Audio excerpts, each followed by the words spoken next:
Heater on. Yeah, it's nice out. It's going to get even better. Tomorrow morning will be so nice.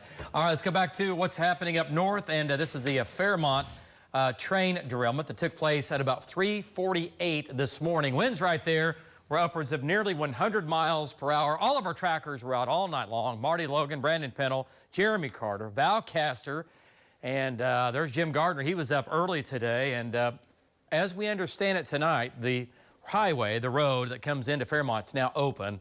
And hopefully they'll get this cleared off here soon. But that's a lot of wind, not a tornado. Let's go to Links 1, and this is what it looked like. Now, was it rotating? Yes. And we talked about this during the setups during spring and summer sometimes. A QLCS, a linear line here, and you get little spin-ups, or a QLCS mesovortice. What does that mean? You get a quick, fast, meaning a little bit of a spin going on.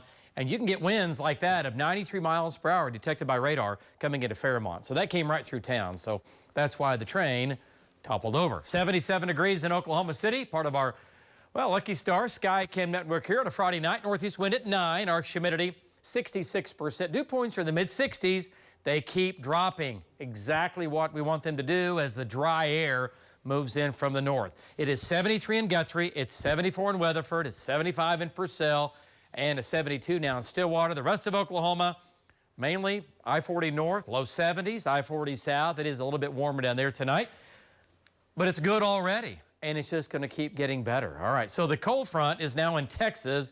It'll stall out down here, so we're going to shove the hot air, the real hot air, to our south for the weekend. We have a great weekend coming up. It'll be a little warmer tomorrow, a little warmer on Sunday, a little hotter, and then next week, the heat dome, which is to our south and west, that's where it is now, we'll start to move back into Oklahoma. So we have done this pattern so many times this summer. The heat dome moves in, and then we get a dip in the jet with an upper storm in the Great Lakes. See the jet stream arrows here? And then we pound the dome down. We get a cool front. We get storms that ride in with the jet. We're going to keep this pattern going through the weekend, and then, yeah, look what happens as we get into your Monday, Tuesday, Wednesday of next week. And the heat dome creeps a little bit farther east. Now, indications are next week, it's pretty close to us, close enough that it's really hot. And then we might shove it west again and bring in the jet stream from the north and bring in another cool front and maybe more rain and storm. So that's a good pattern to be in. Every 7 to 10 days, you get hot and you get a little rain and you cool it off some.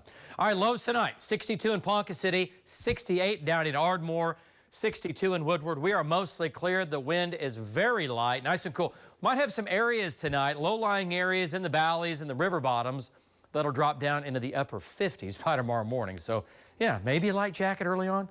And tomorrow's completely dry, okay? 80s tomorrow and some 90s down south. And then for Sunday, a little bit of some flow in the atmosphere, slight chance for some showers in the west. There might be a clap or two of thunder there, and also northeastern Oklahoma. I'll have to watch that, but nothing crazy. All right, then Sunday afternoon, back to the low 90s with the winds coming in from the southwest. So with that south wind returning, we're going to start to heat it back up.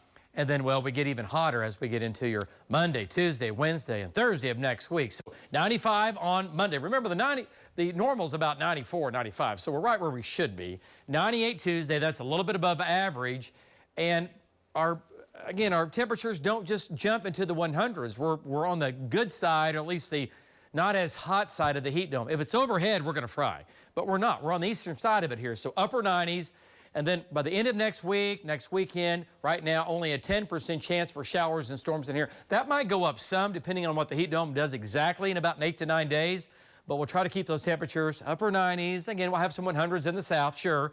Morning lows, nice mornings in here, and then mid to upper 70s coming our way. So the mornings will get warmer, and obviously daytime highs will get hotter. But all in all, enjoy your Friday night and enjoy your weekend. Guys, back to you.